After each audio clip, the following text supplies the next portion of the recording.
3 decades behind the wheel of big rigs, Andy Charles has hauled just about everything. But nothing, Charles says, compares to what he picked up and dropped off here at the Portsmouth Gaseous Diffusion Plant near Piketon. They did tell us it was uranium. That was pretty much it. Charles says most of the cargo he hauled was contained in cylinders like this, marked radioactive. But he says he was never told how radioactive his loads were. It was pretty much just get in the truck and go. While Charles dressed like he always does, the workers who loaded his truck wore protective gear. And I look back now and I think red flag should have came up. He was given a route to drive and told not to deviate. Oh, a lot. We was not allowed to stop anywhere. In 2007, Charles says he and his partner hauled hundreds of radioactive loads to and from Portsmouth and nuclear facilities in Tennessee and Texas. According to the U.S. Environmental Protection Agency, or EPA, about 3 million shipments of radioactive material are transported every year in America, most of it traveling on trucks down our highways. The radioactive material being shipped ranges from medical and research supplies to nuclear reactor cores and warheads. Highly radioactive material, like spent nuclear fuel, is shipped in special containers, shown in this U.S. Energy Department video, designed to withstand drops, crashes, and even raging fires. But the Department of Energy says most radioactive material is not shipped in these crash-proof containers. Charles says he was constantly concerned about the cylinders he was hauling to and from Ohio and the vehicles that surrounded his radioactive loads on the road. We're blazing down the highway 60, 70 mile an hour. If there's any kind of leak whatsoever, it's blowing in the wind. The EPA and other government agencies insist shipments of radioactive material in the U.S. are highly regulated and safe. And we did what the federal regulations required us to do. As a transportation specialist at the Portsmouth plant, Jim Walburn says he was by the book, checking radiation levels of everything before approving it for shipment. But Walburn says some of the material he stopped from being shipped because it was too radioactive was quickly resubmitted with new numbers and hauled down the highway. Walburn suspects some of those shipments were above acceptable limits. I don't have any proof, no. But you have suspicions that some pretty hot stuff went down the line. Yes. And the material isn't the only worry. Some of the trucks, Walburn says, became radioactive and had to be decontaminated. Which brings us back to truck driver Andy Charles. While he and his truck were monitored for radiation, he says the results were seldom checked. It was not like they was really concerned with it. But Charles is concerned about the potential dangers from radioactive rigs that continue to head down our nation's highways. And I look back now, and like I said, I wish to God I'd never done it, but I did. Dwayne Pullman, Local 12 News.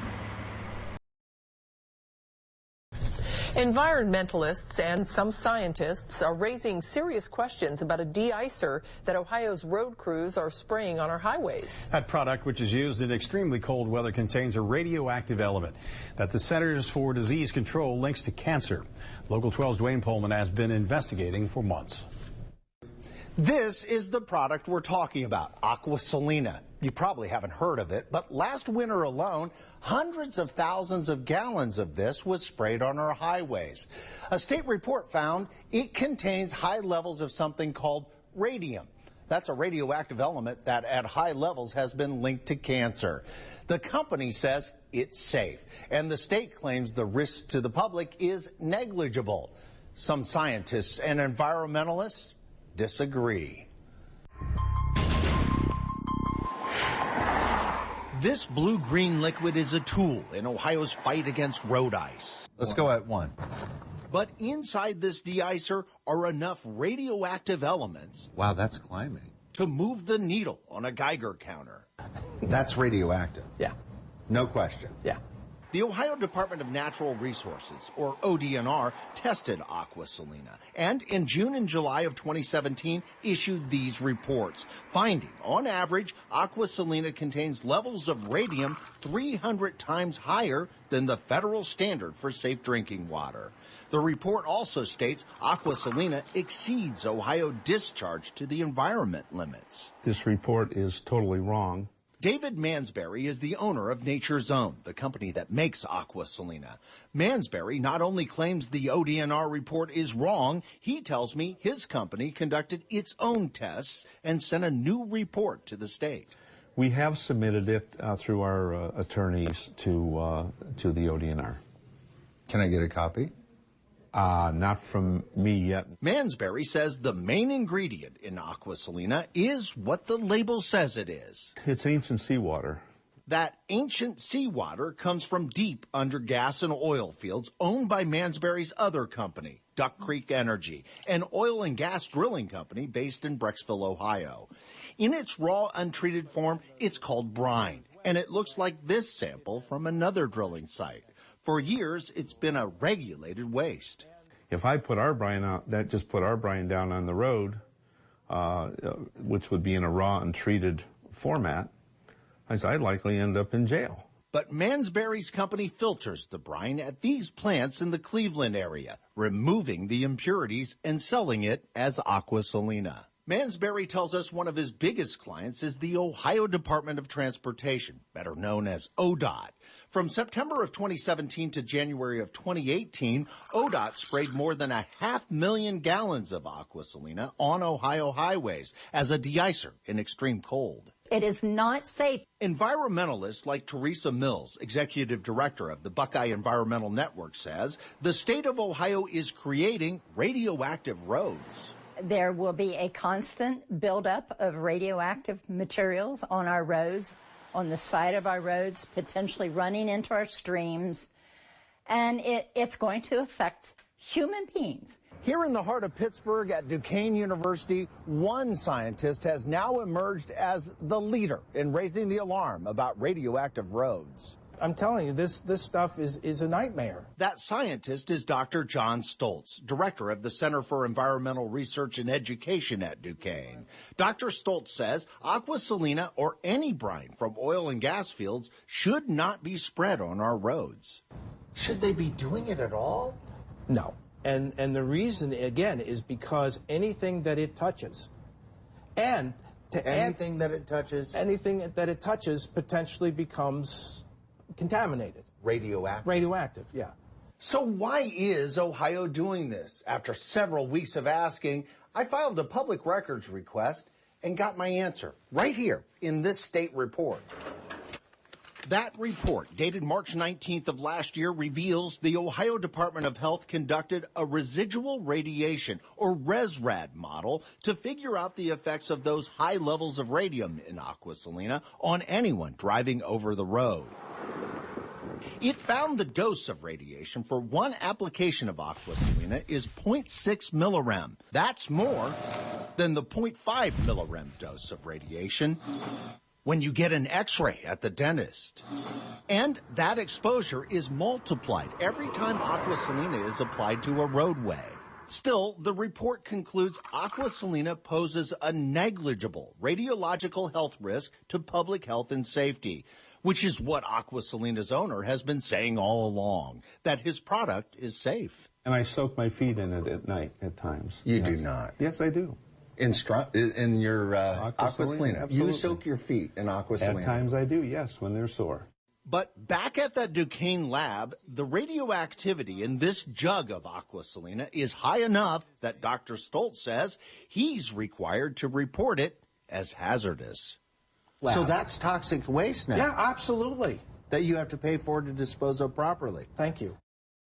It's important to note that Aqua Salina is sprayed on highways mostly north of us, and again, only when it's extremely cold. So it's just a fraction of the total brine laid down on Ohio highways. Both ODOT and ODNR declined on-camera interviews. Instead, each department emailed us statements which lay out in detail why they say Aqua Salina does not pose a risk to the public. You can read those full statements on our website, local12.com. I'm Dwayne Pullman.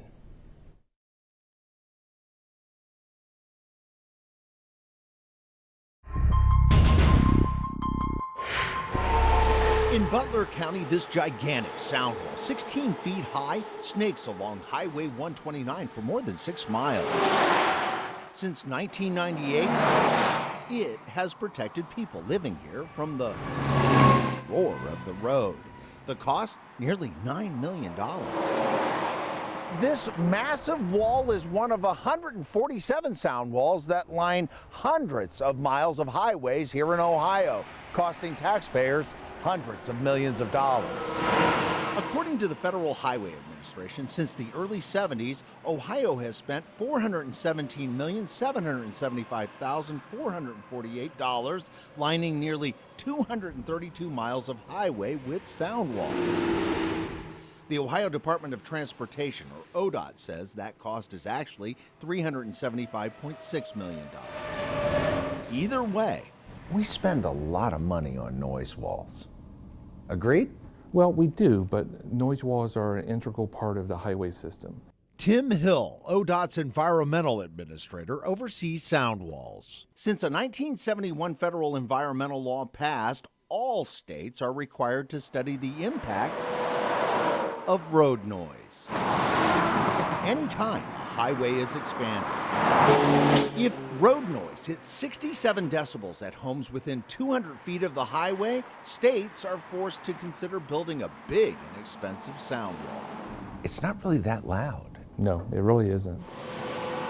To show you how loud that is, let's compare the road noise standard of 67 decibels. When you shower, it's louder, 70 decibels. When you flush your toilet, it's even louder. That's 75 decibels. So they go through this And normal conversation is only slightly lower at 60 decibels. Unless, as my decibel meter revealed, I'm part of the conversation. Right now, registering above 67 decibels. Does that make me too loud? Says you have a great voice. Yet 67 decibels is enough to trigger building those big walls, which in Ohio cost an average of $1.8 million a mile. Yeah, so if we are able to save money in one area like noise walls and apply that money elsewhere for repairing bridges and pavements, we would probably be all for it. But if all states are forced to study noise impact, why does Ohio spend so much more? It's a little known fact, even to ODOT. Have you ever seen it? How much each state pays on? I have not. While Ohio spent at least $375.6 million on sound walls, I found Indiana spent just a third of that, $135.7 million. Meanwhile, Kentucky spent under 7% of what Ohio did on its walls, just $25.4 million. The reason? Ohio has more metropolitan areas and urban sprawl, and more developers buying cheap land next to the highway to build houses, which, you guessed it, triggers mandatory consideration of sound walls. We're paying for walls for people who are living in places where developers put in these homes too close to the highway. That didn't seem right. I wish I could change it. ODOT is trying to stop building expensive walls by encouraging developers to build barriers like this one near Columbus, but they're very far and few between. So sound walls like this one on I-75 in Cincinnati continue being built as taxpayers continue to pay the cost of silence. What could you do with $417,775,448? I think it'd fill a lot of potholes. Right now, we're building walls, but Ohio and other states are considering cheaper noise barriers like earthen berms. According to ODOT, those berms could be built for at least half the cost of walls, and they're often more effective at stopping the noise. But in crowded corridors that need protection from road noise, ODOT says most homes are simply too close to the highway to build a berm. So we'll likely continue building walls and paying a steep price for the cost of silence. I'm Dwayne Pullman, Local 12 News.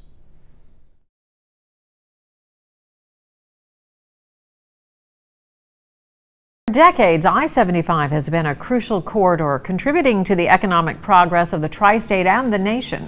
But data now reveals where this expressway was built also created a racial divide and led to our modern poverty.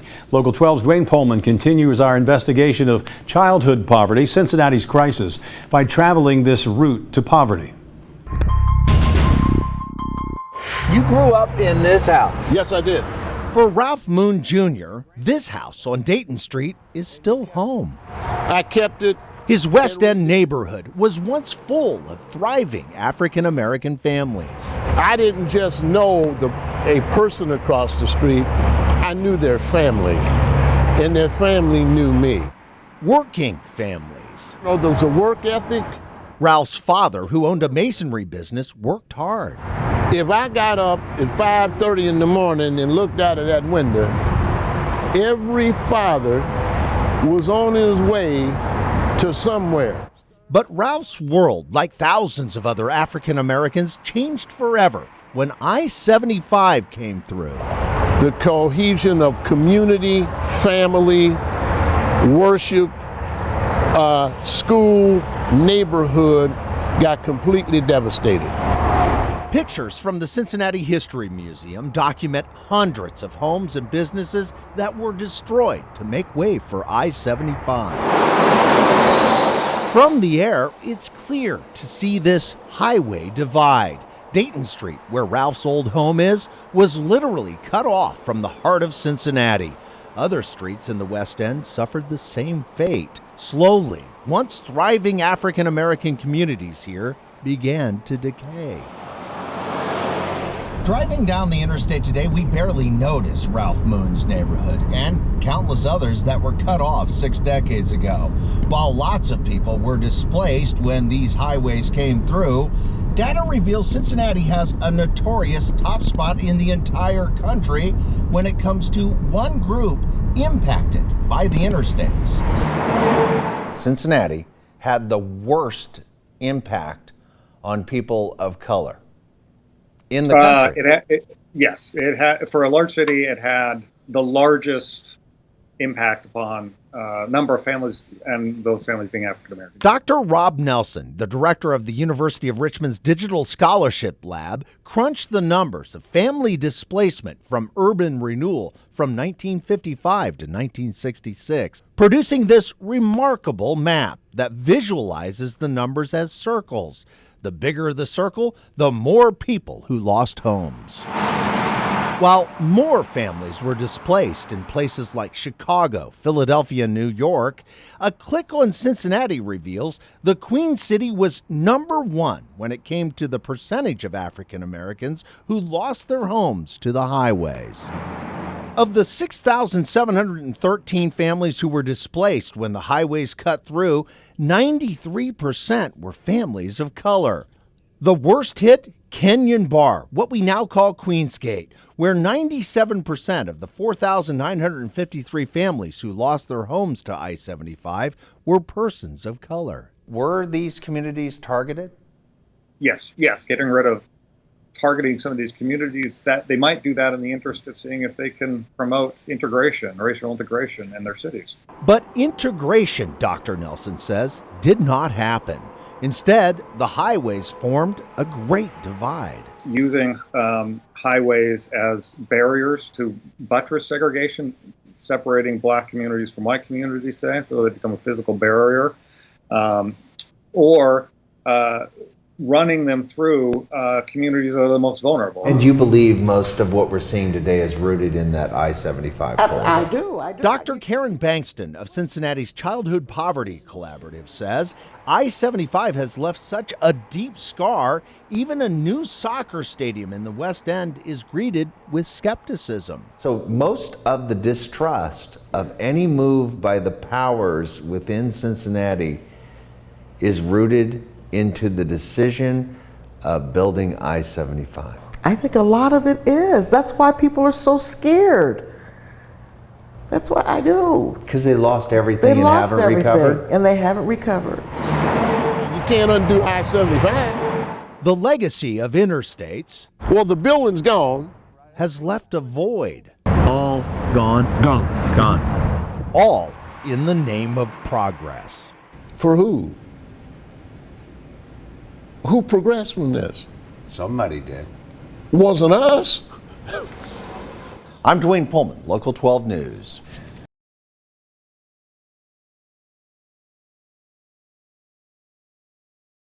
Local 12 investigative reporter Dwayne Pullman is back with another. Dwayne, is that right? This time, Dwayne is tackling a question about traffic congestion in and around Cincinnati.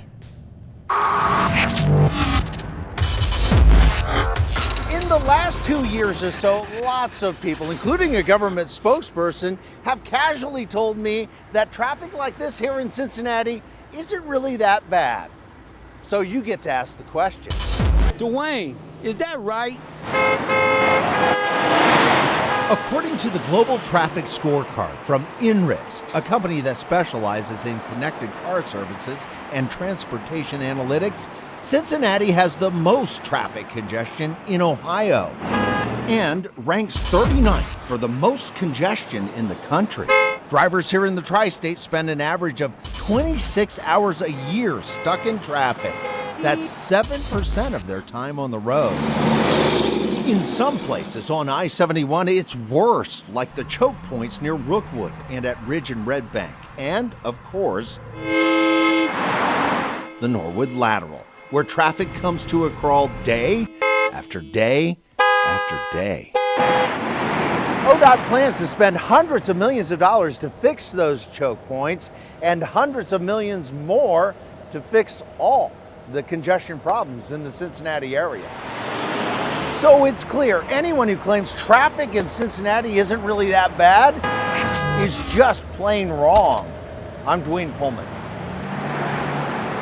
If you have something that you think doesn't sound right, you can have Dwayne take a look. Just contact him on Facebook at Dwayne Pullman Local 12 or on Twitter at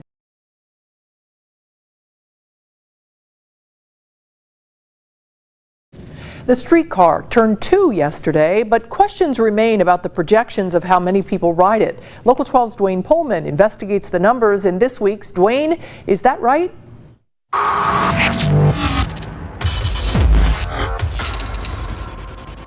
Even before it was built, Cincinnati had a desire named a streetcar.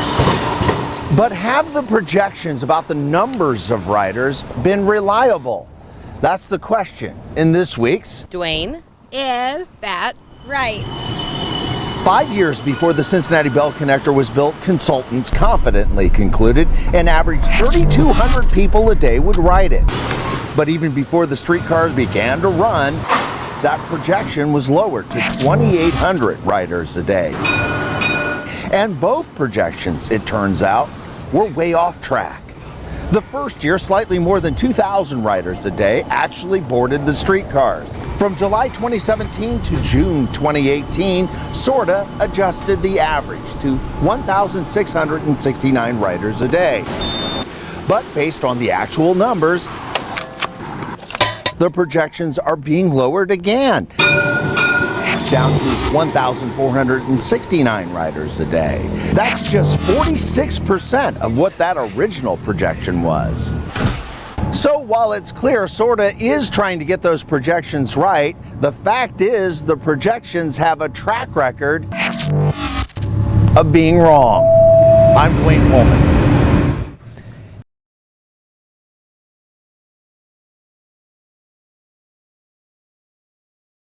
It happens at intersections countless times each day. This car arrives at a stop sign. At the same time, another car arrives and has to stop too. It seems harmless, but we set up this controlled scenario to show you something you probably don't even think about. Something that could cause a catastrophic crash for this car, when the driver of this car simply waves. In our scenario, Dave, who's a producer at Local 12, is behind the wheel of this vehicle. And in this car is Michaela. She's an assignment editor. Michaela's a polite person, so she waits on Dave to drive through. But Dave's a nice person too, and he does what many of us do. He waves to Michaela to go first. During this cordial car moment, both Dave and Michaela miss me.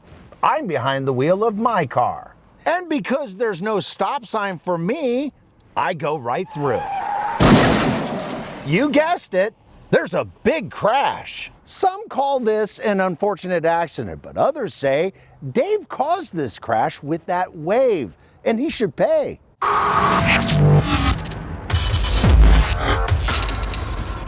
The issue of paying for waving is all about legal liability. So I went to one of Cincinnati's top attorneys, Charlie Ritkers, for answers. Can you be sued for waving? Well, you can be sued for anything in this country. Can you be liable? That's the ultimate question. But there are no ultimate answers. In some states like New Jersey, Pennsylvania, and Virginia, the courts have opened the door for lawsuits against those who wave you through. In other states like Georgia, suing someone for waving is not allowed. Here in the tri-state, it's much murkier. In Kentucky, you can be sued for your wave based on something called reasonable care, which means proving the person waving took responsibility for your safety. It's similar in Indiana, where the courts say you cannot be sued for a courtesy wave, but you can be sued if you wave after checking traffic. And here in Ohio, the most confusing case law of all. It's up in the air. As a general rule, Ohio courts consider waving a polite gesture, but the state Supreme Court and a district court came to two different conclusions at two different times about what that wave means. One district said it's a question for the jury to decide if the person who waved the other person through can be liable for a crash, and the other court agreed with that decision from the Ohio Supreme Court back in the 60s, saying you cannot be liable. So it's a confusing conclusion, where paying for waving is all about where you live. As a general rule, you can be sued for waving someone through that intersection. If you said that, you're technically right. Whether you have to pay for your wave, that's an open question. I'm Dwayne Pullman. The images of the deadly siege at the U.S. Capitol are seared into our memories. So are the faces. In the midst of all this chaos, one familiar face began to be connected with this insurrection. Matthew Heimbach, a nationally known white separatist and neo-Nazi with ties to Cincinnati. Heimbach was identified in this tweet by attorney L. Lynn Wood.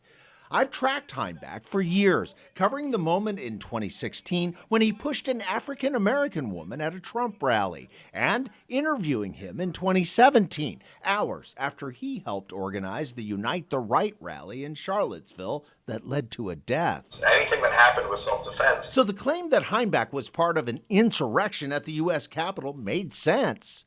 Or did it? I drove 4 hours to ask him. You weren't at the Capitol. Nope. You weren't in D.C. Nope. Despite his denial, photos of Heimbach saturated social media, even labeling him as the man behind this mask inside the Capitol. Some national media followed suit too, naming him in articles. Surprisingly, Heimbach says, I was the only reporter who called to ask him. Well, you actually reached out. And what did I ask you? Well, was I there? Which no one else did before they decided to run with the story. I'm the only one. The only one. Literally the only journalist that actually reached out to me to ask before they published the story and said, hey, did you try to overthrow the government? It turns out Heimbach is no longer a leader of a hate group. I'm not involved in the white nationalist movement, haven't been for over a year, and that was my own choice. You've actually renounced that. Yep. And he says he stopped supporting Donald Trump, too. So you're anti-Trump? Anti-Trump, 100%. Chanting to kill us, stabbing us, throwing bleach. Whatever you think about him, even Matthew Heimbach can change. Yeah, my politics have shifted. Now it's clear Heimbach did not storm the Capitol. Accusing him of doing that is just plain wrong. While the Reds no longer host baseball's first opening day game, Cincinnati, the city where professional baseball began, continues to get a huge honor. On opening day, we are America's team. We're still the only team that gets the honor of opening at home. Some fans say that gives Cincinnati something even bigger, the competitive edge of playing here in front of the home crowd. But is there such a thing as a home field advantage in baseball?